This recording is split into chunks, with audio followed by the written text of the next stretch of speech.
Welcome back to A Hill with a View. My name is Moshe Hill. I am here breaking down the most underreported stories of 2022. I think that the media does a very good job at making sure Democrats stay in power. So there are certain stories they don't want to talk about. And a lot of the stories that we're talking about today are just stories that make the Biden administration look bad, make members of Congress look bad. So we have a bunch of stories. But before we get to that, make sure you like, subscribe, and share with a friend. We need the subscriptions. We need you to hit a like so it goes up the charts in YouTube. Hit subscribe so we can share with more content with more people. You share with a friend. Anything you can do will help. Really appreciate it. Let's get to it. So back in March, the last thing we talked about before we, in part one, the last thing we talked about in part one, we were done with January. We're going to go through a lot of the year right now. We have, in February 17th, we have the baby formula recall, where the Food and Drug Administration, FDA, claimed that unsanitary conditions at a formula-making plant in Sturgis, Michigan, led to 4 babies getting sick. A recall was issued by Abbott Laboratories on 3 types of baby formula, and this led to months of baby formula shortages around the nation. At one point, a third of all baby formula was out of stock nationwide. This was a huge story that the media refused to cover. People were talking about it. Mothers were talking about it. I know Bethany Mandel was hot on this for months and months. You could not find baby formula for a long time. There were pictures coming out of baby formula in huge quantities at the southern border because so many people were coming in, but you couldn't find it in regular store shelves. They were trying to order it from Europe. They were trying to figure it all out, but they couldn't do it. The supply chains issues, the FDA not approving it fast enough, not making sure that this got fast-tracked. People were really having a hard time. They were trying to make their own baby formula at home. Mothers were having a hard time with breastfeeding where they couldn't do it. Like, a lot of babies require supplemental feedings. It was really crazy. So that was definitely an underreported story. Now, March 2nd, this is a New York story. New York fights for their right to continue to force masks because at the end of February, the CDC and New York State changed the masking requirements to no longer mandate masking in private businesses and schools. But despite this, on March 2nd, the Attorney General Letitia James appealed a ruling by New York Supreme Court Judge Rademacher that prevented the state from future mandates as they were unlawful. James, along with Governor Kathy Hochul, continued to fight for the ability for the executive branch to override the legislature and issue mandates when they deemed necessary, when there was an emergency. This was a big issue in New York at the time because other states were going away from the masking requirements and New York was still pushing it. And even when they said, okay, the CDC says we're not doing this anymore because they wanted to give Biden the win, but they announced it a few days before Biden's State of the Union address, so Biden can go in front and say, oh, we defeated COVID, yada, yada, yada. Then New York said, okay, we're not going to require masking anymore, but they still were fighting in court because they wanted to be able to do it at any point in the future. This is something we really have to keep an eye out for in New York. Now, during March and April of this past year, the country reacted to Florida's parental rights in education bill. Now, the media was happy to talk about this bill, but not by its correct name. They called it the Don't Say Gay bill, which is a complete lie. It's a complete fabrication. This should have been a small local story about a piece of local legislation, but it became a rallying cry for the woke left. The parental rights in education bill in Florida included a provision that said that sexually explicit material could not be discussed in classrooms from kindergarten through 3rd grade. However, when the left figured this out, they called it the Don't Say Gay bill, which it never was. It never mentioned that, but the media immediately adopted that name.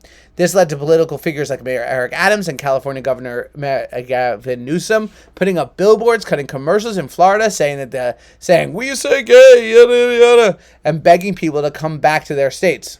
Radical organizations like Together Rising denounced legislation with phrases like, "There's no such thing as other people's children."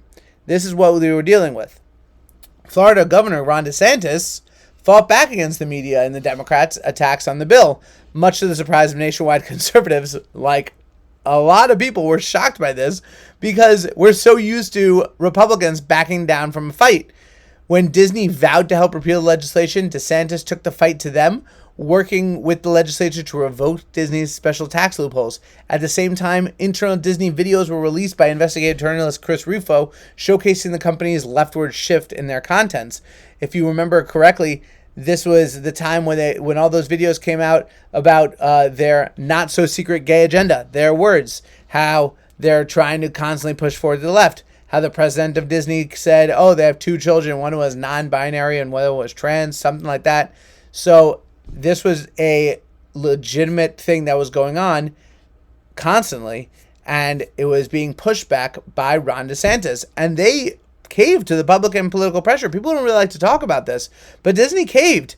They got rid of Bob Chapek and they brought in back Bob Iger, who's no right-winger, but he basically didn't say that he would stop the political posturing, but you got to see that this is actually going to hopefully move back. Disney had some major flops on their hand with Lightyear because of their woke scenes that they said, oh, it's super important that we have lesbian kisses in children's content, except for don't notice it that we have it, except for it's super important that we have it. And then there was this other one, Strange World, which was had a main character who was a gay kid or something like that. Also bombed at the box office. So Disney is being pushed back. And this actually happened because Republicans like Ron DeSantis realize that you got to push back against his woke ideology. It's never going to happen if you don't push back. And they're not going to change. If these companies are only getting pressure from the left, they will go move left. If they're getting equal pressure from the left and the right, they will stay center. That's just how it works. So while everyone was talking about the Don't Say Gay bill, I think a huge story in all of this is that was kind of lost was how good it was that Ron DeSantis pushed back. Now on April 5th, Elon Musk becomes Twitter's largest shareholder. Now everyone's been talking about Twitter all year long, with the back and forth between Elon Musk and Twitter, especially after he eventually took it over. Big news, lots of news that happened. However, this all happened because Elon Musk became the largest shareholder on Twitter. He bought around 9% of the stock, and that all happened because Twitter banned the Babylon Bee. The Babylon Bee was banned on Twitter, and Elon Musk liked the Babylon Bee. He was on their show, he was on their podcast, he was talking to them, and people were really, joking, serious about this for a while afterwards, saying that because the Babylon Bee was banned, Twitter was bought. Elon Musk said this is stupid, and he bought Twitter because of it. I don't know if that's legitimate, but it's a pretty good story, definitely underreported. Here's a very big underreported story from the year. From April 30th, Harvard Crimson endorses the BDS movement. In late April, the Harvard student newspaper, The Crimson, ran an op-ed from its editorial board saying they are proud to finally lend our support to both Palestinian liberation and BDS, and we call on everyone to do the same. Now, if you don't know, the BDS movement is the movement to boycott, divest, and sanction the state of Israel because they are trying to protect their borders, what leftists would refer to as occupying Palestinian territory. What they don't admit out loud, but what they really feel is that all of Israel is Palestinian territory. They want all the Jews out of Israel. BDS means that you want to economically destroy the state of Israel, Israel being the only Jewish state. BDS itself is an anti-Semitic movement. Harvard Crimson endorsed that movement. That includes the Jewish members of the editorial board. They were going directly against their 2 decades old policy that they wrote about in 2002 that said that they weren't going to endorse BDS. In this op-ed, the editorial board's reasoning could be pulled from Yasser Arafat's dream journal. Mahmoud Abbas could not write a more narrow, one-sided view of the conflict. The Crimson faced months of backlash from Jewish groups and alumni for their op-ed, but they did not receive a lot of mainstream coverage over this. This was a big story this past year. All right, we're going to do 2 more for this episode. All right, before we continue, please make sure to like, subscribe, and share. If you're still watching at this point, you didn't hit that like button, hit that like button. If you didn't hit that subscribe button, hit that subscribe button. Make sure to follow. Okay, we're going to do 2 more stories, and then we're going to call it for a night. May 13th, CUNY Law picks a virulent anti-Semite as its commencement speaker. CUNY Law continued its storied tradition of blatant anti-Semitism. CUNY Law has had this problem for really a long time.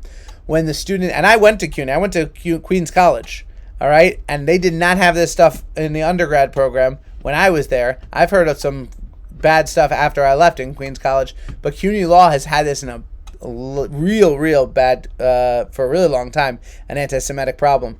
And students selected Nurdin Mohsen Kiswani to give the commencement address. She grabbed the opportunity to do so to espouse hatred of America, hatred of Israel, and the Jewish people. Nurdin Mohsen Kiswani is a founder and a leader of Within Our Lifetime, which is an outfit dedicated to the complete eradication of Israel. The group's been banned from Instagram for hate speech. StopAntisemitism.org named Kiswani as an anti-Semite of the year for 2020. This is the person that CUNY Law students picked to be their commencement speaker in 2022.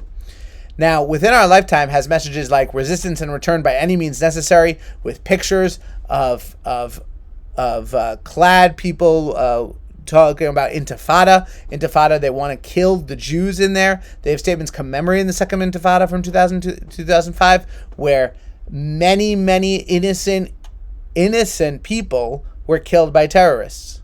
Innocent people, not soldiers, citizens, civilians, killed by terrorists indiscriminately. And they claimed that it launched a new chapter of Palestinian resistance to Zionist settler colonialism. They lamented that at least 5,000 Palestinians were martyred. They felt so bad because all these people were martyred when they strapped suicide bombs to their chests, or they rammed their cars into people, or they started stabbing indiscriminately, and they were being shot by Israeli police for stabbing people. These are problems that were happening constantly in the early 2000s in the state of Israel. This is what Kiswani thinks is a sad thing, that it doesn't keep going. She wants to see more Jews dead. Kiswani was on video in 2020 attempting to set fire to a black student for the great crime of wearing an IDF sweatshirt. At rallies, Kiswani is known to say things as, "There's only one solution, Intifada revolution." And I hope that a pop is the last noise that some Zionists hear in their lifetime. She advocates for the murder of Jews. This is who CUNY Law picked as its commencement speaker. That's a huge thing. And then one last thing, sticking with the anti-Semitic trend here, because, hey, if it happens, it happens. You can't ignore it. May 16th, Rashida Tlaib introduces Nakba legislation, a resolution in Congress to recognize the Nakba and Palestinian refugee rights. Now, this went nowhere in Congress, but it gave key insights into how the anti-Israel left is trying to rewrite history with official acts. This is what they do in the United Nations. The United Nations, they rename Jewish historical sites to Muslim names in order to erase Jewish history. They do this all the time, and they're going to continue doing this unless we call it out, unless we stop them. This is what Rashida Tlaib is trying to do. The Nakba is called the catastrophe. The catastrophe for them is that the Jews were not all killed in 1948 when they declared a state. When the Jewish people declared a state in Israel based on the UN partition plan from 6 months earlier, they were all the Arab armies surrounding them. There were 5 countries. They told the Arabs in the land of Israel, get out of the way. We're coming in to kill all the Jews. We're going to do a second Holocaust right now, 3 years after the first one ended. Everyone went in. The Jews miraculously survived. The state of Israel survived this incredible war of 1948. If you don't know about it, look it up. It was miracles on miracles, and they refer to it as the Nakba. This was a catastrophe because all the Jews didn't die that day. This is what Rashida Tlaib wants Congress to recognize. 2 members, they had a bunch of co-sponsors, I think 6 co-sponsors, 2 members of the New York delegation, AOC, of course, and Jamal Bowman, of course, co-sponsored the resolution. All right, this was part 2 of the most underreported stories of 2022. Make sure you come back for part 3. Make sure you like, subscribe, and share. Don't forget to hit that like and subscribe button. Don't forget to hit that thumbs up. We need all the support we can get. Thank you very much. My name is Moshe Hill. This has been A Hill with a View.